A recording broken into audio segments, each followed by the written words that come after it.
चलिए तो सेट 14 है ना, ठीक है।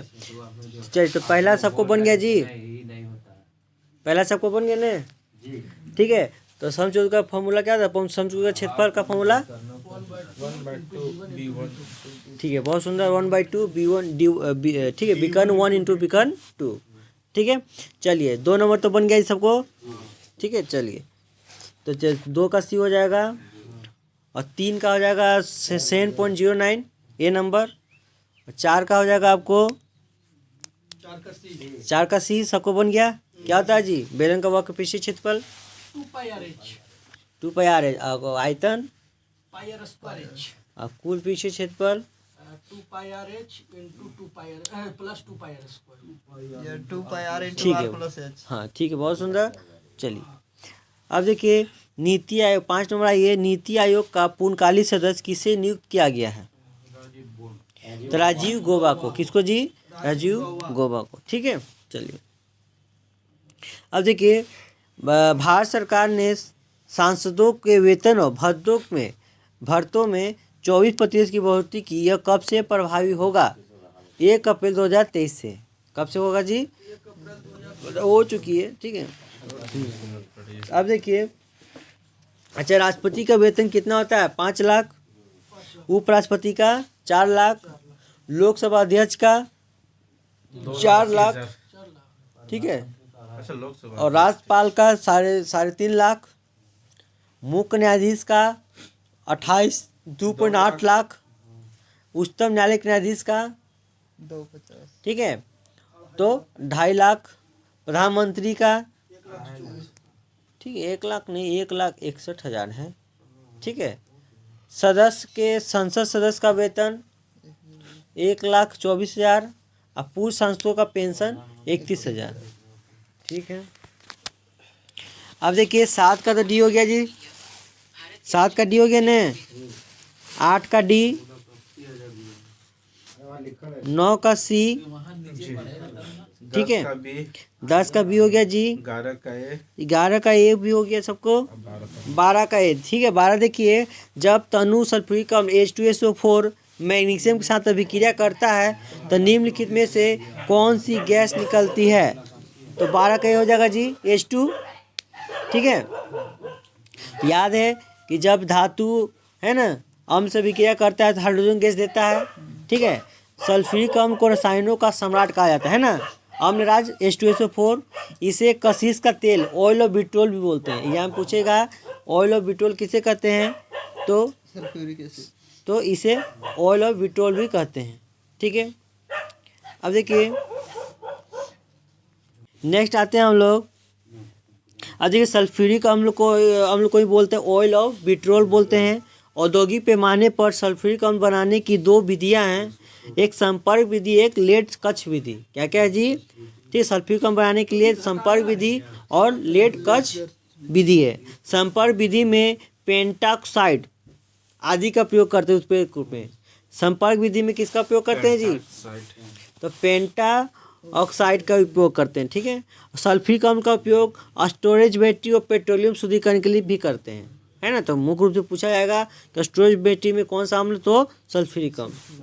अब देखिए 13 में क्या है, कैलोरीमीटर अच्छी तापीय चालकता वाली, तो तांबे की पतली शीट से बना एक छोटा कंटेनर होता है। क्या था जी, तांबे के, ठीक है। अब देखिए कैलोरीमीटर सामान्यतः एक उपकरण है जिसका उपयोग कैलोरीमेट्री या रासायनिक या भौतिक परिवर्तन के कारण उत्पन्न ऊष्मा साथ ही ताप क्षमता के अनुमान लगाने के लिए किया जाता है। कैलोरीमीटर तांबे से बनी होती है क्योंकि यह तांबा ऊष्मा का अच्छा चालक है। इसकी विशिष्ट ऊष्मा धारिता कम होती है, मतलब ऊष्मा धारण करने की क्षमता क्या है, कम है। ये चालकता अच्छा, मतलब भैया आओ जाओ ये पास कर देता है तुरंत, ठीक है। तो ऊष्मा चालकता अच्छी होती है, धारिता नहीं। अब धारण कर, मान लीजिए आप बर्तन यूज करते हो तो बर्तन का विशेषता क्या होना चाहिए कि चालकता होनी चाहिए जल्दी, ठीक है। ये नहीं कि बर्तन अपने में स्टोर कर ले, ऐसा नहीं। तो खाना बनाते में क्या होना चाहिए जी, चालकता ज़्यादा होनी चाहिए, ठीक है। अब देखिए कॉपर की विशिष्ट ऊष्मा क्षमता के माध्यम से होती है, इसलिए यह ऊष्मा की थोड़ी मात्रा को अवशोषित करके तुरंत संतुलन तापमान का नेतृत्व करता है। ऊष्मा शोषण की एक छोटी मात्रा का कैलोरीमीटर में रासायनिक प्रतिक्रिया की प्राकृतिक दर पर कोई प्रभाव नहीं पड़ता है। दांतों के छिद्रों को भरने में चांदी का प्रयोग करते हैं ना जी। चलिए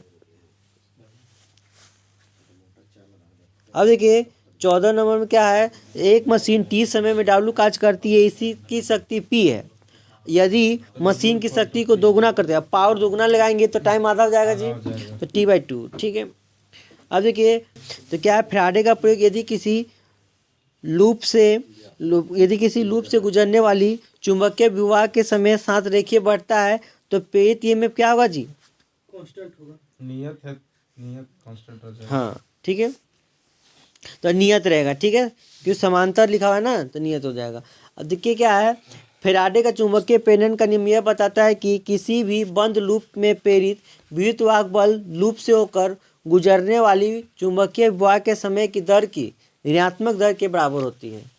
ठीक है, तो विद्युतवाहक बल इक्वल टू क्या होता है, d/v/t। ठीक है, डेल टी। ऋणात्मक चिन्ह केवल प्रेरित ईएमएफ की दिशा को इंगित करता है। ऋणात्मक चिन्ह क्या बताता है, प्रेरित ईएमएफ की दिशा, है ना। लेंज के नियम के अनुसार जो चुंबकीय विवाह का परिवर्तन का विरोध करता है। चुंबकीय विवाह समय के साथ रेखीय रूप से बढ़ता है और रेखीय रूप से बढ़ने का अर्थ है चुंबकीय अभिव्यक्ति में परिवर्तन की दर स्थिर है।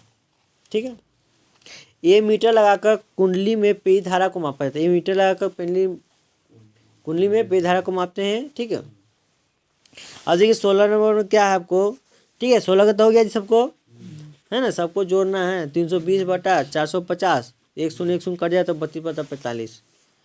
अब देखिए 17 नंबर में क्या है आपको, तो 17 नंबर बन गया जी सबको। ठीक है, जैसे बोला बैठाना खाली। ठीक है, 17 का ए, 18 का डी हो जाएगा जी। चलिए 19 का हो जाएगा 15 घंटा। अब देखिए 20 नंबर में क्या है, 25 से 27 मार्च तक मुंबई में प्राइवेट सेक्टर कोलेबोरेशन फोरम 2025 की आयोजन आरबीआई और राज्य स्वास्थ्य विभाग तथा वित्त मंत्रालय मेजबानी की जा रही है। यह एक वार्षिक कार्यक्रम है जो FATF सदस्य देशों, अंतर्राष्ट्रीय संगठनों और निजी क्षेत्र के हितधारकों के मध्य संवाद के लिए मंच प्रदान करता है। 21 का तो ये हो जाएगा जी, भारत का रक्षा उत्पादन वित्त 2023-24 में किया गया है। तो वो तो कितना किया गया जी, 1.2 लाख, है ना, 27 लाख करोड़।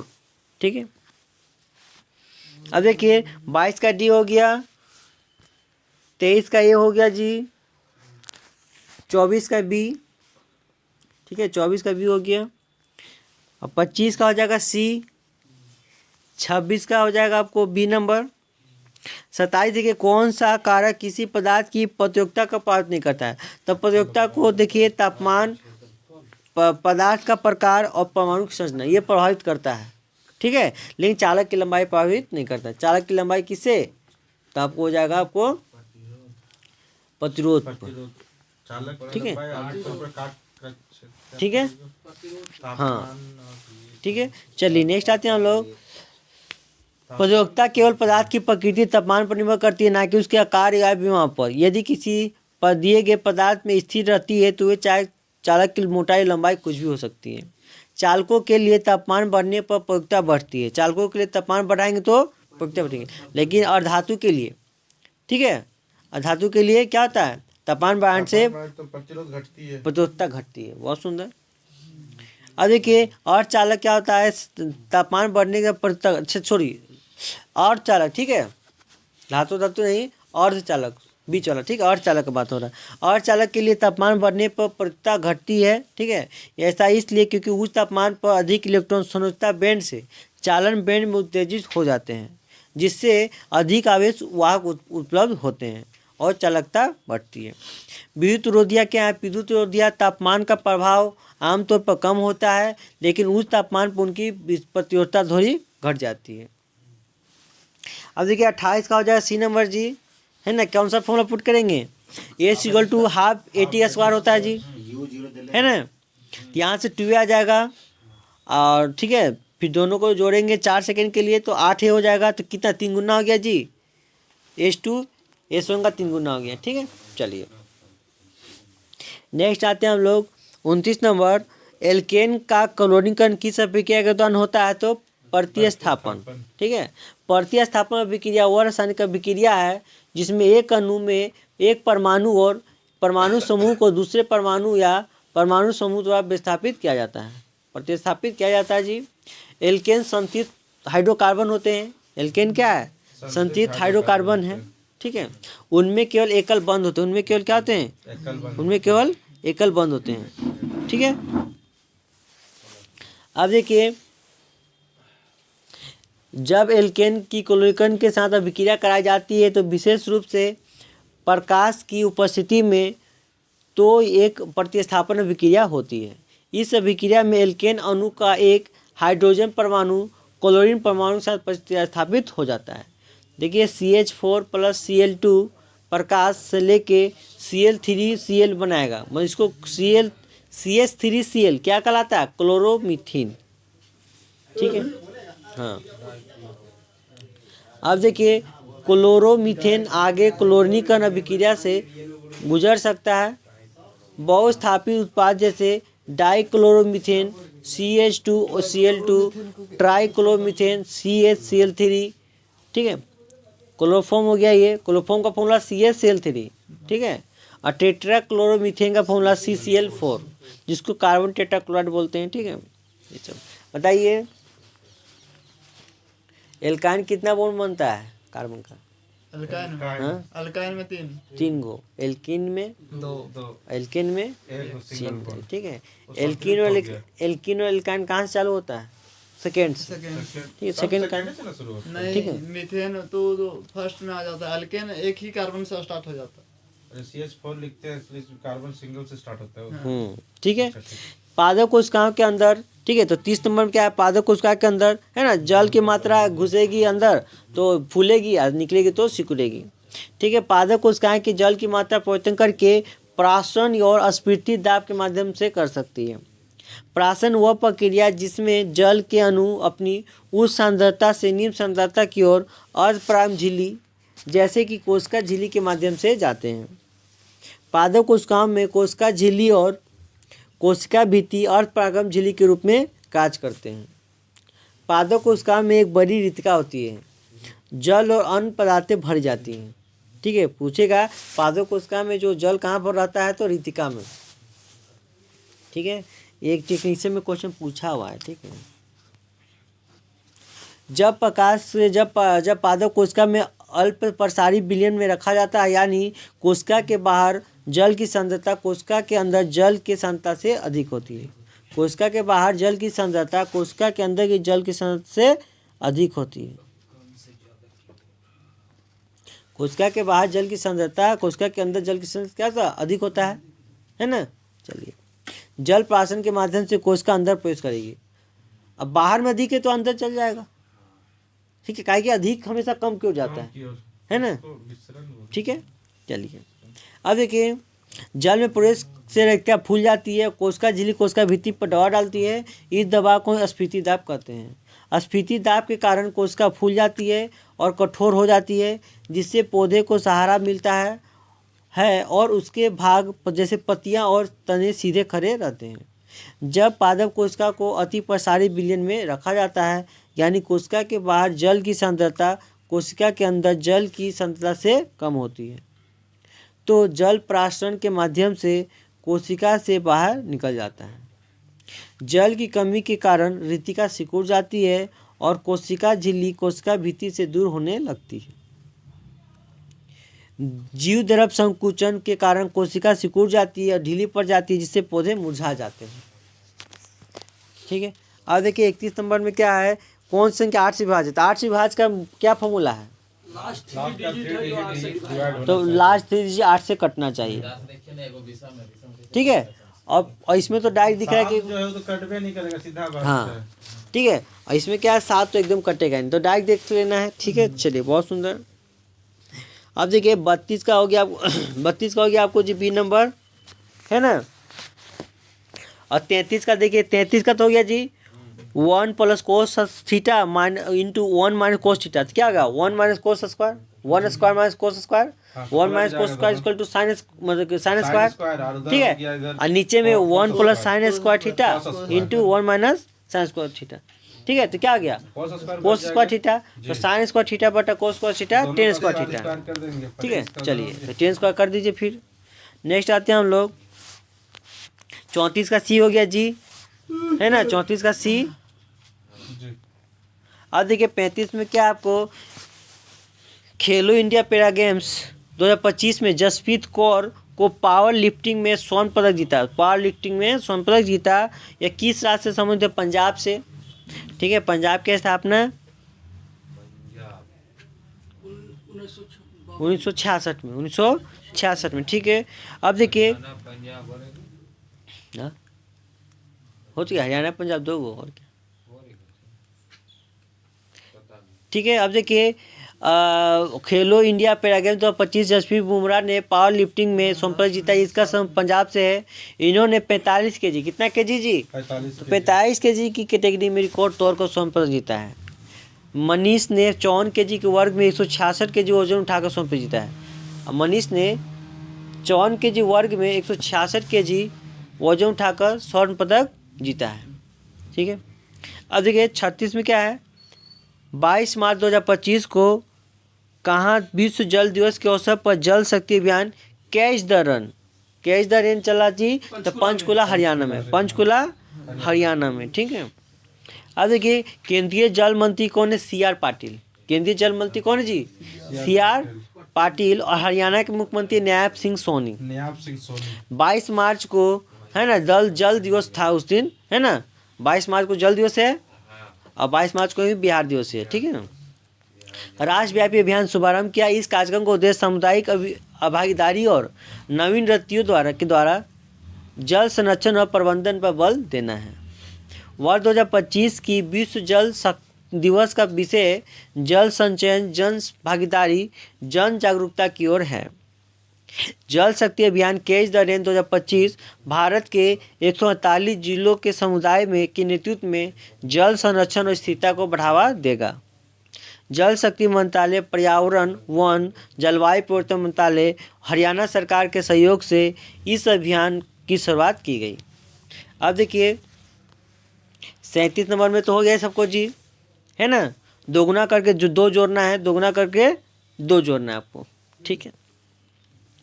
अब देखिए 38 का तो सी हो गया जी, 60 हो जाएगा। 39 का हो जाएगा बी, ठीक है।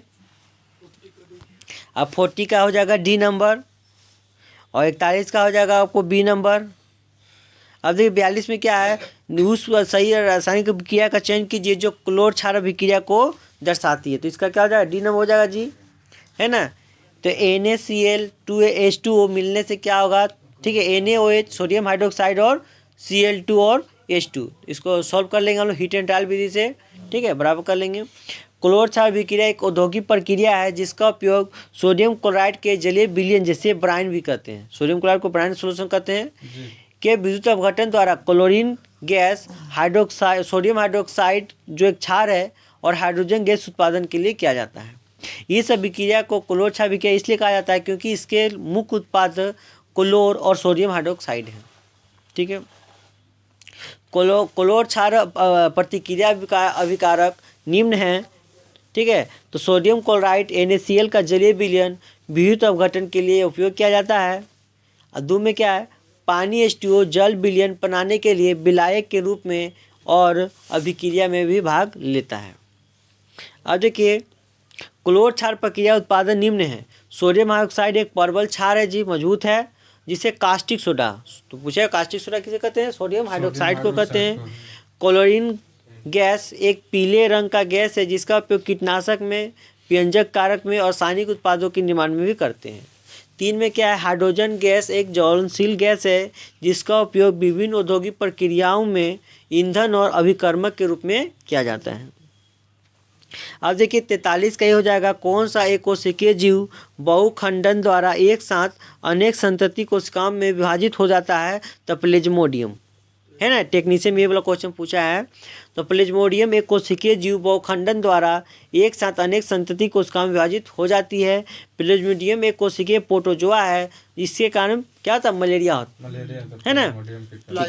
प्लाज्मोडियम हाँ, प्लेज्मोडियम अलिंगी प्रजनन बहुखंडन द्वारा कार्य करता है, ठीक है। हाँ, 4 प्रकार का होता है। एग्जाम में ना टेक्नीशियन में यही क्वेश्चन एकदम पूरा एकदम शुद्ध हिंदी लिखा था। अलिंगी प्रजनन बहुखंडन किसके द्वारा होता था, प्लेज्मोडियम में। इसके जीवन चक्र में विशेष रूप से मानव लाल रक्त कोशिकाएं और मच्छर की आंत में प्लेज्मोडियम बहुखंडन से गुजरता है। बहुखंडन के दौरान प्लेज्मोडियम कोशिका का नाभिक कई बार विभाजित होता है और प्रत्येक नाभिक के चारों ओर थोड़ी मात्रा में कोशिका द्रव जमा हो जाता है। इस प्रकार एक जनक कोशिका एक साथ कई संतति कोशिका बनती है, जिसे मोनोजोइट कहा जाता है ना जी। मोनोजोइट। हाँ, यह मोनोजोइट फिर एक जनक कोशिका से मुक्त होकर नए कोशिकाओं को संक्रमित करते हैं। ईस्ट एक कोशिकीय कवक है। ईस्ट मुख्य रूप से मुकुलन द्वारा अलिंगी प्रजनन करता है। मुकुलन में जनन कोशिका पर एक छोटी सी कली निकलती है जो धीरे धीरे बढ़ती है, अंततः जनन कोशिका से अलग होकर नई ईस्ट कोशिका बन जाती है। लेशमानिया एक कोशिकीय प्रोटोजोआ है जो लिशमानिया नामक बीमारी के कारण बनता है। लिशमानिया मुख्य रूप से द्विखंडन द्वारा अलिंगी प्रजनन करता है।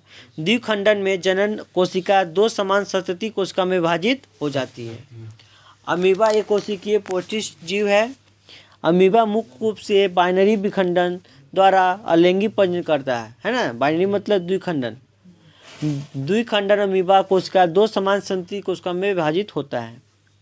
अब ये 44 में क्या है, मनुष्यों में निम्नलिखित से उत्सर्जन के बारे में कौन सा गलत है। तो मनुष्य में विक वक्षीय अक्ष में स्थित, ये गड़बड़ हो गया जी, है ना। ये क्या होता है, तो वीक कहाँ होता है, बल्कि पेट अक्ष में। वीक मतलब वक्षीय मतलब सीना फेफड़ा है ना जी, वहाँ थोड़े होता है, पेट के नीचे होता है। क्या होता है जी, बल्कि पेट के क्षेत्र के और वक्षीय पिंजरे के नीचे श्रोणि के ऊपर स्थित होते हैं, पेल्विक, ठीक है।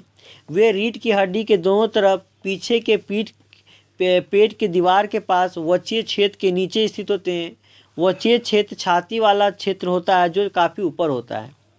मूत्र वीक द्वारा बनने के बाद मूत्रवाहिनी नामक नलिकाओं के माध्यम से मूत्राशय में पहुंचता है ना। मूत्राशय एक थैली जैसी अंग है। मूत्राशय एक थैली जैसे अंग है जो मूत्र को अस्थायी रूप से संग्रहित करता है जब तक कि इसे मूत्र मार्ग के माध्यम से शरीर से बाहर नहीं निकाल दिया जाता। कार्बन डाइऑक्साइड CO2 शरीर में होने वाली चयापचय क्रियाएं का एक अपशिष्ट उत्पाद है। रक्त CO2 को शरीर के विभिन्न हिस्सों से फेफड़ों तक ले जाता है। फेफड़ों में CO2 रक्त से निकालकर सांस छोड़ने की प्रक्रिया में शरीर से बाहर निकाल दी जाती है और ऑक्सीजन रक्त में प्रवेश करती है। यह गैसों का विनिमय फेफड़ों में स्थित वायु कोशिकाओं में होता है। द्विआबंध वाली 3 कार्बन श्रृंखलाएं वाले हाइड्रोकार्बन का नाम प्रोपीन है। क्या है जी, प्रोपीन है। प्रोपीन एक एल्कीन है, ठीक है। एल्कीन वे हाइड्रोकार्बन होते हैं जिनमें कार्बन परमाणुओं के बीच कम से कम एक द्विआबंध होता है। क्या था जी, द्विआबंध होता है। हाँ। प्रोपीन का जो फॉर्मूला होता है ना, CNH2 है ना, ठीक है। एल्कीन ग्रुप का ये फॉर्मूला है, तो प्रोपीन का हो जाएगा CH3CH, ठीक है, डबल बॉन्ड CH2, ठीक है। चलिए अब देखिए, प्रोपाइन एक एल्काइन है। प्रोपाइन एक एल्काइन है। एल्काइन वे हाइड्रोकार्बन होते हैं जिनमें कार्बन परमाणुओं के बीच कम से कम द्विआबंध हो। इनका सामान्य सूत्र क्या होता है, -2 कर देंगे यहाँ पे, CnH2n -2। प्रोपाइन एक रासायनिक सूत्र हो गया, ठीक है, इस हो जाएगा CH3, ठीक है, कार्बन के बीच एक बॉन्ड और फिर CH के बीच ट्रिपल बॉन्ड। प्रोपेनॉन एक कीटोन है। प्रोपेनॉन एक कीटोन है जिसे आमतौर पर एसीटोन के नाम से भी जाना जाता है। ये कार्बनिक समूह से जुड़ा होता है। अब देखिए, तो इसका हो जाएगा 11 घंटा 15 मिनट जी। इसमें नॉर्मल जोड़ना था। हाँ, 47 का डी हो जाएगा जी। कोई हल नहीं इसका। एक दोनों कट जा रहा था। हाँ। अब देखिए नेक्स्ट आते हैं हम लोग। 48 का तो हो गया जी सबको। XY दोनों कट रहा था तेरा, भाई यदि पूरा पूरी कट जाता तो अनगिनत हल है, तो दो ही को कट रहा है तेरा ब्रो। सब खत्म हो जाता अनगिनत हल है, मगर ये बात नहीं सुनता है ये लड़का। अब देखिए 48 में क्या है जी, बहुलक इजकल टू 3 माध्यिका माइनस 2 माध्य, है ना, तो फार्मूला पुट करना था। जी ठीक है, तो हो गया आपको बहुलक माइनस माध्यिक दोनों का अंतर हो गया 10.8। अब देखिए 1 से 30 तक अभाज्य संख्या कौन कौन है जी, है ना, तो 2, 3, 5, 7, 11, 13, 17, 19, 23 और 29, तो टोटल 10 गए जी। एक को नहीं गिनना था, मैं एक को गिन लिए। एक नहीं, सबसे छोटी अभाज्य संख्या होती है 2। अब देखिए 50 में क्या है जी आपको, तो ये कि 20 से 21 मार्च 2025 को भारत इटली सैन्य सहयोग समूह की 13वीं बैठक कहाँ आयोजित की गई, तो रोम में। कहाँ किया गया जी, इटली बोल ही रहा है तो रोम में है ना। ठीक है, इसकी बैठक दौरान दोनों देशों के सैन्य जुड़ाव रणनीति सहयोग पर चर्चा किया गया है। भारत इटली के बीच उन्नत विनिमय कार्यक्रम क्षमता विकास प्रयास और दोनों देशों में सशस्त्र बलों के बीच सहयोग को मजबूत करना, जिससे मुद्दे पर विचार किया गया है। MCG दोनों देशों में सशस्त्र बलों के बीच रक्षा सहयोग को बढ़ाने के लिए एक प्रमुख संस्थागत तंत्र के रूप में कार्य करता है। इटली के लिए वर्तमान प्रधानमंत्री जियोर्जिया मेलोनी है। क्या है जी, मेलोनी है। हाँ, मेलोडी। मेलोनी, ठीक है। 22 मार्च 2025 को गोवा शिपयार्ड लिमिटेड द्वारा निर्मित तवस्या जलपोत का जलावतरण किया गया है। तवस्या नाम महाभारत के महान योद्धा भीम की गदा के नाम से रखा गया है, जो भारतीय, ठीक है, जो भारतीय नौसेना के लिए अदम्य भावना और बढ़ते सामर्थ्य का प्रतीक है। तवस्या 124.8 मीटर लंबा, 15.2 मीटर चौड़ा है। ठीक है, अब देखिए 52 का डी हो गया जी, 53 का ते हो गया, 54 का बी हो गया, 55 का बी हो गया सबको, 56 का बी हो गया। 57 देखिए, 57 में देखिए इकाई द्रव्यमान की दो वस्तु एक दूसरे से इकाई दूरी पर अवस्थित है, उनके बीच लगने वाला आकर्षण बल क्या होगा, गुरुत्वाकर्षण सात्विक गुरुत्वाकर्षण नियतांक होगा। चेंज नहीं होता है। ठीक है, हाँ। अब देखिए फॉर्मूला क्या होता है फोर्स का, हाँ ठीक है, F equal to G M1 into M2 बटा R स्क्वायर। जी का मान बताइए जी, 6.67 इंटू बड़ा जी, रोज आप 10 यही बात वो बोल दे रहे हैं। ठीक है, गुरुत्वाकर्षण नियतांक का मान क्या है, 6.67 इंटू 10 का power minus 11 newton metre square पर केजी स्क्वायर। ठीक है, अब देखिए गुरुत्वाकर्षण नियतांक का मान हेनरी क्वेंडिस ने दिया था, गुरुत्वाकर्षण का खोज कौन किया था, तो न्यूटन ने। खोज कौन किया, न्यूटन। मान दिया था हेनरी क्वेंडिस ने। ठीक है, चलिए नेक्स्ट आते हैं 58 में निम्न में से कौन खरपतवार नाशक नहीं है, तो बैम। ठीक है, बैम का पूरा नाम है वेसिकुलर अविसिकुलर माइकोराइजा, जो फाइकोमाइसेट्स कवक और एंजियोस्पर्म जड़ों के बीच एक सजीवी संबंध है। पहले माइक्रोबायोलॉजिकल उत्पादों में से एक है। अब बैम एक कवक है जो सनवनी पौधों की जड़ों में प्रवेश करता है ताकि उन्हें मिट्टी से पोषक तत्वों को पकड़ने के लिए समर्थन मिल सके। बैम जो एक जैव उत्प्रेरक माना जाता है क्योंकि इसमें मिट्टी में मौजूद फास्फेट को स्थिर करने की क्षमता होती है। 2,4-डाइक्लोरोफिनोएसिटिक एसिड शाकनाशी चयनात्मक और प्रणालीगत पौधे विधि नियामक शाकनाशी है। इसका उपयोग मक्का, सोयाबीन, छोटे अनाज, ज्वार, घास, चारागाह आदि घासों के फसलों में खरपतवारों को उभरने के बाद नियंत्रण किया जाता है। डायरूरोन, जिसे DCMU या इसके रासायनिक नाम है ना D3,4-डाइक्लोरोफिनोल 1,1 है, ठीक है, नाम से जाना जाता है। यह चौड़ी पत्ती और घास वाले खरपतवार में प्रकाश संश्लेषण को रोककर काम करता है। इसका उपयोग कई तरह की फसलों और सड़कों और अन्य अधिक भाग मार्गों में किया जाता है।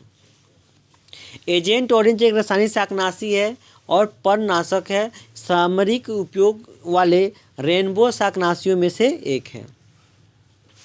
अब देखिए इसका उपयोग एजेंट ऑरेंज का उपयोग अमेरिकी सेना द्वारा अपने शाकनाशी अभियान के हिस्से के रूप में काम किया है। अब देखिए 59 में क्या है, नीम में से 59 में क्या है, पोषक तत्वों में जीवों के अंदर भोजन लेना एंजाइम का उपयोग क्या कहलाता है, तो होलोजोइक।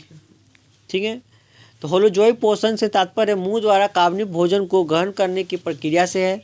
होलोजोइक पोषण में पाचन, अवशोषण, आत्मसात और अंत में उत्सर्जन शामिल होता है, जिसके बाद अपशिष्ट भोज्य पदार्थ को निष्कासित कर दिया जाता है।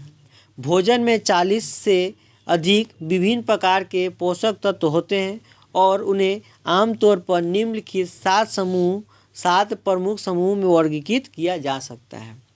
ठीक है, तो 59 का हो जाएगा आपको डी नंबर। ठीक है, तो 7 कौन कौन से हैं, मूल प्रमुख 2 कार्बोहाइड्रेट, वसा, प्रोटीन, विटामिन, खनिज, आहार, फाइबर और जल। 60 में क्या है, निम्न में से कौन सा सत्य है, तो सी नंबर, विद्युत चुम्बकीय तरंगों की चाल सभी माध्यम समान। इधर पर हो गया जी, सामान्य होता अलग अलग होता है। विद्युत चुम्बकीय तरंगों का वेग 3 × 10⁸ मीटर पर सेकेंड के बराबर होता है, प्रकाश के वेग के बराबर होता है। विद्युत चुम्बकीय तरंगों का चाल v/c/μ होता है। म्यू माध्यम का पतनांक है।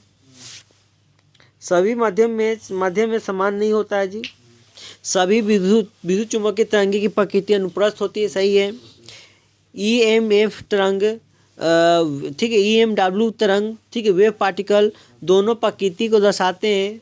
कुछ घटनाएं तरंग प्रकृति में समझाई जाती है, जबकि अन्य कण प्रकृति से समझाई जाती है। EMW परावर्तन, अपवर्तन, निवर्तन और ध्रुवीकरण जैसी तरंग घटनाओं को प्रदर्शित करती है।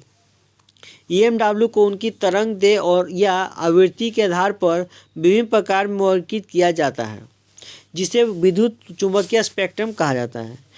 इसमें रेडियो तरंग, सूक्ष्म तरंग, अवरक्त तरंग, दिश तरंग, पराबैंगनी किरण, एक्सरे और गामा किरण शामिल है। ठीक है, तो बताइए कि अवरक्त किरण की खोज क्या था उसका? William Herschel. विलियम। दिश प्रकाश का तरंग खोज न्यूटन। पराबैंगनी की किरण की खोज रीटर। एक्सरे की खोज रोन्टजन। ठीक है, चलिए अब देखिए गामा किरण।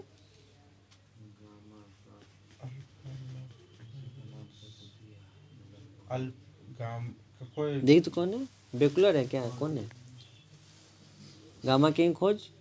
गामा किरण की खोज